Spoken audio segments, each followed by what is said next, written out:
Monsieur, au-delà de l'actualité vue autrement, merci de nous rester fidèles. Nous recevons ce soir Prince Epengue. Il est président du parti politique ADD Congo et porte-parole de la MOCA. Bonsoir, Monsieur Prince. Bonsoir, madame. En forme? Très en forme. Alors, au-delà de l'actualité, nous analysons l'actualité avec vous. L'actualité aujourd'hui, c'est la décision de la haute cour militaire, la cour d'ordre militaire, la haute cour qui vient de rejeter la demande de comparution de Joseph Kabila, l'ancien président de la République démocratique du Congo, dans l'affaire, dans le procès Chebeya. Quel commentaire ça vous inspire, ce rejet de la comparution de Joseph Kabila qui a été cité dans cette affaire de l'assassinat de Chebeya? D'abord, merci pour l'invitation. Je salue tous ceux qui vont suivre cette émission. Vous savez, la justice a ses raisons, que même la raison ignore. Au sein de mon parti Action pour la démocratie et le développement au Congo, ADD Congo en sigle, au sein de la coalition La MOCA, et par-dessus tout le peuple congolais, nous souhaitons que la lumière et la bonne lumière soient faites sur l'assassinat de notre compatriote, notre frère, et combattant pour le droit de l'homme, Floribert Chebeya. On dit que les temps n'effacent pas les crimes. Peu importe les manœuvres, peu importe les vicissitudes, les traquenards, les magouilles de la justice, nous saurons un jour, soyez-en sûrs, si pas de notre vivant, mais du vivant et surtout de la sueur du front de nos enfants, qui a commandité l'assassinat odieux de notre frère Floribert Chebeya, mais aussi de son chauffeur Fidel Bazana. La cour militaire dit ne pas vouloir ou ne pas être en mesure de juger M. Joseph Kabila, ancien président, qui est cité dans cette affaire, qui est cité Paul Milambwe. Dans cette affaire. Rappelez-vous, lors du procès 100 jours, j'avais insisté sur le fait que M. Félix Tshilombo a été cité ça 27 fois par Vital Kamerhe, et que de ce fait, conformément à la loi, Félix devait témoigner, pas comparaître parce que la loi actuelle le protège, mais témoigner, au moins se présenter comme un témoin renseignant pour dire ce qu'il a vu, ce qu'il a entendu et ce qu'il a perçu dans l'affaire ou dans les naufrages financiers dits de 100 jours. Malheureusement, les juges avaient protégé Félix, et malgré même les CD que Kamira avait amenés pour dire voilà, c'est Félix qui a donné les ordres pour que l'argent sorte. Félix n'a pas été entendu. De la même manière, aujourd'hui, après qu'on ait cité M. Joseph Kabila du début jusqu'à la fin du procès, et que tout semble les mettre au centre de cette affaire d'assassinat, la cour militaire vient de dire que Joseph Kabila ne peut pas comparaître. Malgré la demande des avocats de la partie civile. Bien sûr, mais le peuple congolais voudrait voir clair. Et tout celui qui est cité et qui peut permettre à ce que la justice puisse faire avancer l'affaire pour que nous voyons clair, doit au moins comparaître. Est-ce qu'on a dit que Joseph Kabila est coupable? Je ne pense pas. Est-ce qu'on a dit que c'est lui qui a tué Chebeya? Jusque-là, la Cour n'a pas encore dit ça. Ça veut dire que je ne vois pas en quoi ça gênerait Joseph Kabila d'aller devant la Cour et de dire ce qu'il a entendu, ce qu'il a vu, ce qu'il connaît de ce dossier-là. Aujourd'hui, il est devenu un citoyen comme tout autre.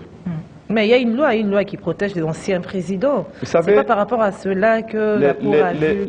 Les lois ne peuvent pas servir à protéger des choses odieuses. Je répète, jusque-là, personne n'est coupable, personne n'est aussi tiré d'affaire.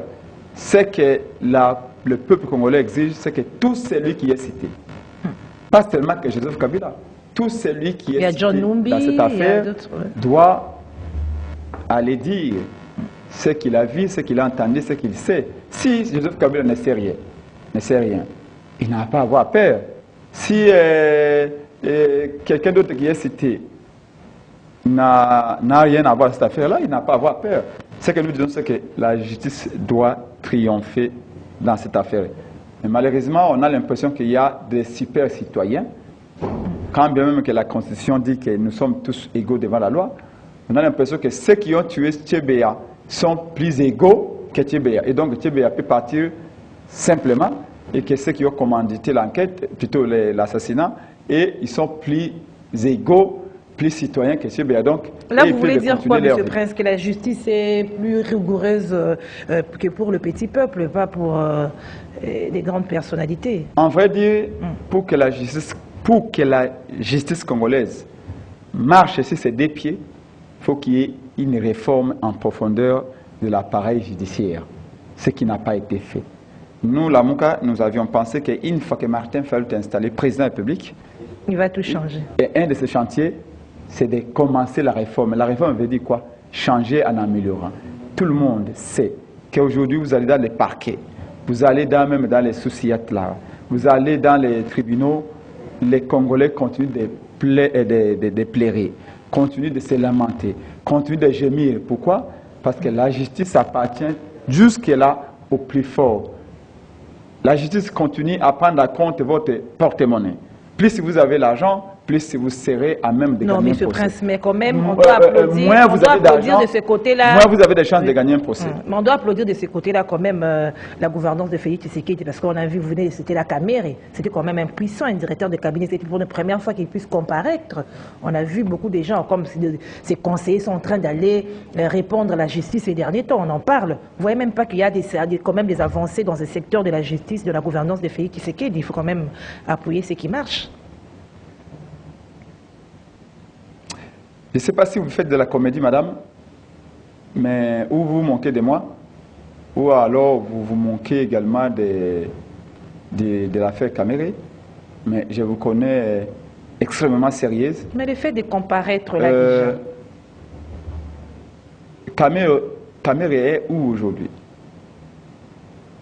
Caméré a été condamné pour 20 ans. Il en a fait combien en prison? Moins de 2 ans. Il est où aujourd'hui? Il est en train de se taper un whisky en Europe. Il est en train de se taper un verre de champagne. Je ne sais pas si en Suisse ou aux États-Unis. Alors, s'il vous plaît, par respect aux Congolais, arrêtez de prendre le procès Caméré comme une référence. D'autant plus que plus de 400 millions de Congolais volés dans ces procès, plutôt dans cette affaire-là, rien n'est rentré dans la caisse de l'État. Et on voit plutôt les conseillers qui se sont tapés 5% des projets de 100 jours. Et on porte des montres dorées de 20 000 $. Donc, l'argent du Congolais est parti simplement. Et la justice n'existe pas encore. Et en tout cas, elle n'existera pas pendant ces 2 ans qui restent. Si la justice existait, je vous ai dit, Félix aurait été entendu dans l'affaire des 100 jours. Il a tellement été impliqué du début jusqu'à la fin dans cette opération, dans cette vaste escroquerie qu'on a appelée 100 jours, qu'il aurait dû être entendu. Et donc, j'ai dit, pour connaître combien la justice dysfonctionne, aller à la cité, aller dans les parquets, aller écouter les plaies des Congolais, aller dans les souciates, aller à l'intérieur, dans les cours des tribunaux, vous allez voir que la justice n'a absolument pas changé quoi que ce soit. Par contre, la justice a changé de dépendance. Hier, elle dépendait de Kabila, aujourd'hui, elle dépend de Félix Tshisekedi. Aujourd'hui, Willy Bakonga condamné parce qu'il était de Kabila. Aujourd'hui qu'il est à l'Union sacrée, Willy Bakonga va rentrer au pays, tout ira bien. Et Tony Longondo est où? Il est dehors parce qu'il est de l'IDPS. Lobo était où? Dehors parce qu'il était conseiller de Félix Tshisekedi. Et dans les affaires que vous connaissez, madame, je ne vais pas vous citer parce que j'ai même cité les affaires de détournement d'argent et des travaux d'influence. Même ce qu'on a vu dernièrement, l'altercation entre une police nationale, supposée être nationale, et l'armée qui est supposée être congolaise, où des individus opposent l'armée et la police en plein jour, avec tous les risques que vous savez. Normalement, on aurait dû interpeller des gens. Comment ces corps-là de l'État peuvent être détournés au service des individus? S'il y avait une justice, le procureur général de la République ou le procureur près-cour constitutionnel serait saisi. Écoutez, suivez mon regard. Qui a opposé les policiers et les gardes républicaines? Vous les connaissez? Vous les connaissez? La police n'appartient pas à M. Kabound. L'armée n'appartient pas à M. Félix Tshilombo. La garde républicaine n'est pas la garde de M. Félix Tshilombo. C'est les militaires qui font partie de l'armée congolaise. Comment on peut opposer l'armée et la police en plein jour, dans cette ville, dans ce pays, et personne ne peut rendre des comptes? Vous me parlez de la justice, madame, ou vous vous moquez des Congolais? Donc, nous pensons que... je peux vous certifier qu'un jour, comme je l'ai dit dès l'entente de mon propos, les temps n'effacent pas les crimes. Un jour, chacun rendra compte de ce qu'il aura posé comme acte. Alors, puisque vous avez évoqué la question de cette intercation qu'il y a eu entre la garde du Jean-Marc Kabound et un élément de la garde républicaine. Alors, quelle lecture vous faites de ce dossier avec l'annonce de la démission de Kabound, qui jusque-là n'a pas encore déposé sa démission, avec tout ce qui se passe, désavoué par les députés nationaux, provinciaux encore aujourd'hui, désavoué au niveau de son parti? Quelle lecture vous faites de tout ce qui se passe là autour de cette question? C'est que l'on convient d'appeler l'affaire Kabound de Tshilombo, c'est de la pire distraction. C'est parce que les Congolais attendaient. Ils ont volé le pouvoir. Les Congolais attendent voir ce qu'ils ont fait de ces pouvoirs volés. Incapables de changer la vie du Congo, d'améliorer le quotidien des Congolais, les voilà en train de s'entretuer. Ils distraient la population, vous voulez dire ça? Comme qui dirait, les biens mal acquis ne profitent jamais. Démission de Kabound, c'est une affaire mineure. En tout cas, au sein de la MOUCA, au sein de la RD Congo, c'est une affaire mineure. Qui démissionne ou qui ne démissionne pas, les Congolais gagnent quoi? Néanmoins, Kabound a au moins eu le courage de dire la vérité. Que lui doit devenir le candidat de l'IDPS aux élections de 2023 parce que Félix a lamentablement échoué. Là, au moins, tous les Congolais sont d'accord avec Kabound.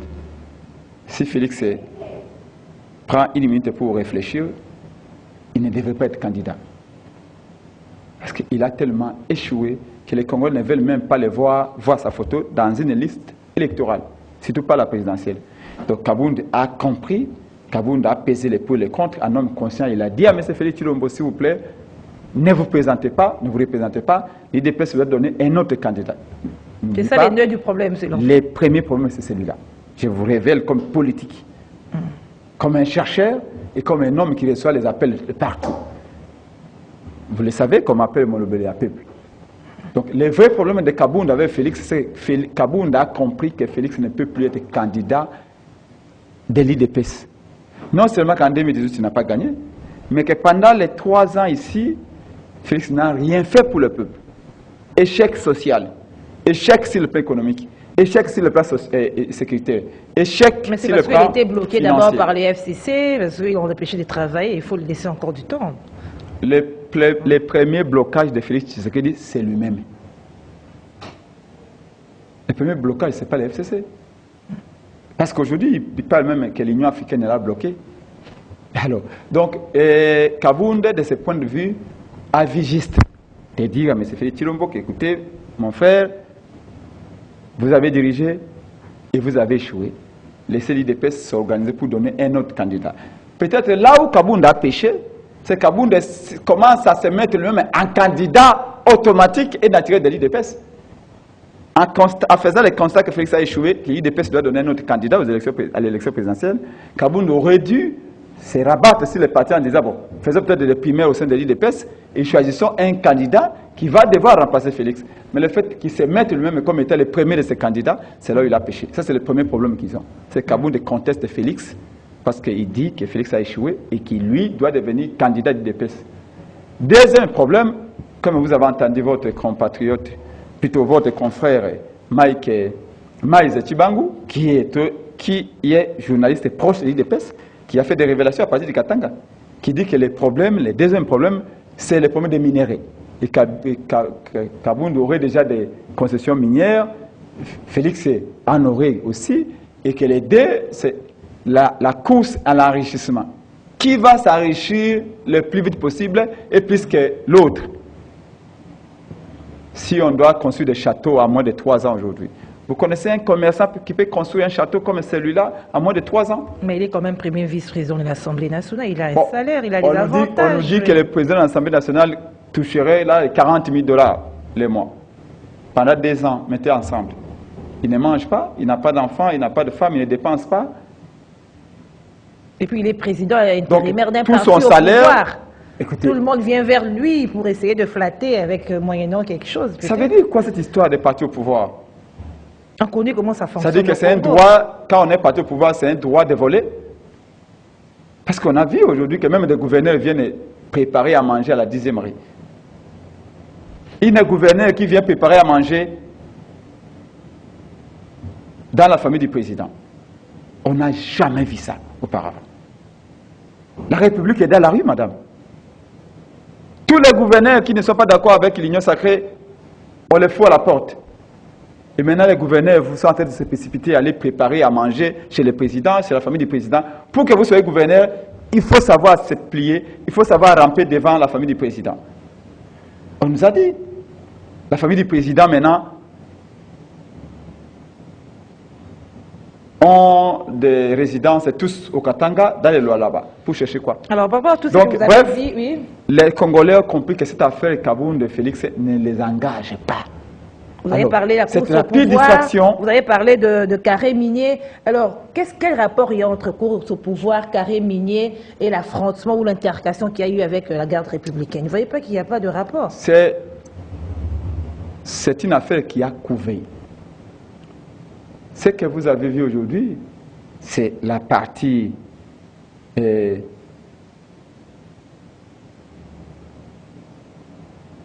émergée d'iceberg. Le fond du problème n'est pas cette altercation entre la garde républicaine et la police. Je vous dis que c'est la partie émergée de l'iceberg. Le fond du problème, c'est les deux situations que je viens de vous décrire ici. Maintenant, si vous voulez rester sur la surface, libre à vous. Les Congolais vont en profondeur et voient que le problème, c'est le fait que Kabound veut devenir calife à la place du calife. Kabound veut être le candidat de l'IDPS à la présidentielle à la place de Félix. De ce côté-là, je vous ai dit, il a raison parce que Félix a échoué. Aujourd'hui, si l'IDPS veut sortir ridicule aux élections 2023, parce que je ne vois pas, avec cet échec, Félix a obtenu même 3%. Et ça, l'IDPS, certains cas de l'IDPS le disent, même certains militants. Et Kabound, comme le président de l'IDPS, a compris cela. Voilà pourquoi il veut déjà qu'on prépare, c'est lui qui va être candidat. Mais Félix a vu ça de mauvais oeil, et bien, la guerre interne, et cette guerre interne ne concerne pas la République. Ce que nous voulons, c'est qu'on épargne à la nation ce type d'humiliation, qu'ils règlent les problèmes ensemble. Nous, la Mouka, nous souhaitons même qu'ils soient ensemble. Parce que nous voulons battre l'IDPS dans toute sa largeur, dans toute sa longueur. Donc, nous voulons qu'ils soient ensemble. Qu'on ne nous dise pas que Fayoulou a battu Félix, c'est parce que Kabound n'était plus là. Ou que Kabound, Fayoulou a battu, ou que Fayoulou a battu Kabound parce que Félix n'était plus là, parce que l'IDPS est divisé. On les a battus quand ils étaient ensemble. On va les battre en 2023 à nouveau. Et nous souhaitons, nous prions même Dieu, que Kabound et Félix se réconcilient. Nous voulons les battre ensemble. Il va vous mettre mal à l'aise, hein, Kabound et l'opposition. Ils n'ont pas de projet. Ils n'en ont jamais eu, ils n'en ont pas. Et donc, nous sommes très à l'aise vers ces élections-là. Nous sommes sereins, raison pour laquelle nous continuons à exiger la dépolitisation de la scène. Voilà. Comment vous voyez toujours en mal tout ce que fait Félix Tshisekedi, le président de la République, bien sûr, il y a quand même des actes, hein. Par exemple, la construction des routes, on voit quand même certaines routes dans la capitale, même dans l'arrière-pays, à Zongo, on a parlé de l'électrification dans le nord au Bangui, et puis il y a aussi les bus Academia. Le récent don qui vient de faire le chef de l'État, les bus aux étudiants. Madame, ça ne sert à rien de multiplier les adjectifs ou des qualificatifs pour nous dire combien Félix a échoué ou Félix a réussi. Je crois que les Congolaises et les Congolais sont là, ils vivent, ils y voient, ils entendent, ils peuvent dire si ce régime ici est différent de Kabila, et surtout en quoi. Je vous ai parlé des détournements d'argent ici. Je suis prêt à vous mettre quiconque au défi de me démontrer un seul projet ou programme conçu par M. Félix Tshilombo où il n'y a pas eu détournement de l'argent public. Si vous connaissez un seul projet, en commençant par l'affaire à la Pablo Escobar qu'on a appelée 100 jours, les plus vastes escroqueries d'État au Congo, de toute son histoire, en commençant par 100 jours, en passant par Chile Gelou, même les jeux de la francophonie. Si vous connaissez un seul projet concis, exécuté par M. Félix Tshilombo à la présidence, et qui n'a pas donné lié au détournement massif de l'argent des Congolais, madame, mon téléphone est là, je vous mets. Si vous me donnez un seul projet, où on n'a pas détourné, je vous donne mon téléphone, je le mets là. Allez-y. Commencez par 100 jours. Chile Gelou. Même l'affaire de l'organisation des Jeux de la francophonie. Allez-y, madame, mon téléphone est là. Vous l'avez, tout de suite, en direct. Donc, selon vous, il n'y a rien, même pas un pourcentage de positif non, moi, dans tout ce qui est dans la gouvernance. Répondez-moi, donnez-moi les noms d'un seul programme où on n'a pas détourné l'argent. C'est moi qui pose des questions. Alors, vous vous sentez à l'aise aujourd'hui? Vous me parlez de Transacademia. On pourrait croire que c'est une bonne idée, mais c'est une bonne fausse idée. Comment ça? D'abord, les transports des étudiants, ce n'est pas la première fois. Mobutu en avait également. Il avait mis des bus pour les étudiants. Premièrement, je condamne le fait de sortir l'argent de l'État, des caisses de l'État, l'argent des impôts directs comme indirects des Congolaises et Congolais. Vous achetez des bus et vous dites que c'est un don. Ou alors, ces gens-là, ces gens de l'Union sacrée ne comprennent pas ce que c'est qu'un don.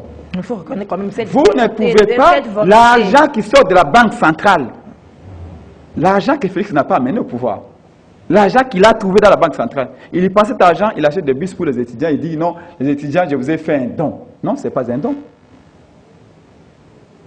Cet argent qui a servi à acheter des bus, les papas des étudiants, les mamans des étudiants, et les étudiants eux-mêmes payent. Quand vous achetez votre allumette, vous payez aussi l'impôt indirect. Quand vous achetez votre bouteille de bière, et donc ce n'est pas un don. Deuxièmement, c'est quoi cette affaire-là où on nous ramène à l'époque de Mobutu, où on nous met l'effigie de M. Tshilombo dans les bus des étudiants? Ils ont déjà enlevé ça, ils avaient enlevé ça. Commencez d'abord à nous dire pourquoi ils ont mis ces affiches, les visages de Félix là, si le bus, ça sert à quoi? Mais on n'a plus. Parce que nous avons crié, parce que nous avons dit inacceptable. C'est le bus de l'État. Ce n'est pas le bus de M. Félix Tshilombo. Ça, c'est des trois. Ces modèles-là, de gestion, de management-là, ne tiennent pas debout. Les transcorps sont payants. Mais quand un bus transco tombe en panne, ça reste des mois et des mois. Parfois, on ne répare même pas. Et ça, on envoie la casse. On met des bus, on dit gratuits. Pour les étudiants. À la fin de cette année, madame, vous me réinviterez dans cette émission et nous allons évaluer les fonctionnements de ces réseaux. Vous voyez toujours négatif. Non. Mais peut-être que ça ne sera pas le cas pour ces Transacadémiens. Ça s'appelle prévoyance, ça s'appelle de la prospective politico-économique. On voit ces modèles économiques, on dit que ça ne tiendra pas. Transco où on paye, on a du mal à entretenir. Et seulement là où c'est gratuit. Là, ce sont les gestionnaires. Donc, ces bus-là, une fois utilisés pendant une année, ça va aller à la casse. Ça commence par 600. Après 2 ans, il n'y aura plus un seul bus. Ce dont les étudiants ont besoin tout de suite là, c'est les bourses. Pas de bus. Oui, c'est bon à mettre des bus. Mais qui va entretenir le bus? L'État. Qui va payer les chauffeurs là qui vont faire ce transport-là gratos? C'est l'État. Cet État qui n'arrive même pas à s'occuper. Parce qu'il faut, quand on dit gratuit, il y a quelqu'un qui paye. C'est l'État. C'est l'État qui va mettre le caviar pour que ce bus roule. En cas de panne, c'est l'État. Là, quand ce bus-là va atteindre ce qu'on appelle l'amortissement, c'est l'État qui doit devoir remplacer. Madame, ce sont des mesures populistes. Attendons. Ce sont des mesures juste pour faire plaire. Or, on n'est pas élu président pour faire plaire aux gens. On est élu président pour prendre des décisions viables, des décisions qui vont durer.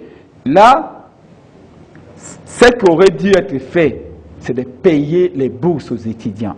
Parce que les étudiants ont besoin de faire des recherches. Il y a Wi-Fi gratuit. Mais vous avez entendu le délégué des étudiants, qu'est-ce qu'il a dit? Wi-Fi gratuit, syllabus gratuit. Ça a été juste un pauvre et simple discours occasionnel et populiste. Aujourd'hui, les étudiants n'ont pas de Wi-Fi, madame. C'était pour justifier l'escroquerie et une deuxième escroquerie qu'on a appelée les RAM. Pour légitimer les RAM, on a parlé Wi-Fi. Comme si le Wi-Fi c'était quelque chose qui est venu du ciel, alors que partout ici, le Wi-Fi, on raconte. Donc il n'y a pas de Wi-Fi, il n'y a pas de service gratuit. Les étudiants eux-mêmes l'ont dit. Donc nous pensons que nous, on viendra faire différemment. Nous, avec Martin Fayulu, on viendra, on dira voilà, la priorité, ce ne sont pas les bourses d'abord. Les autres aussi ont dit ça quand ils étaient à l'opposition.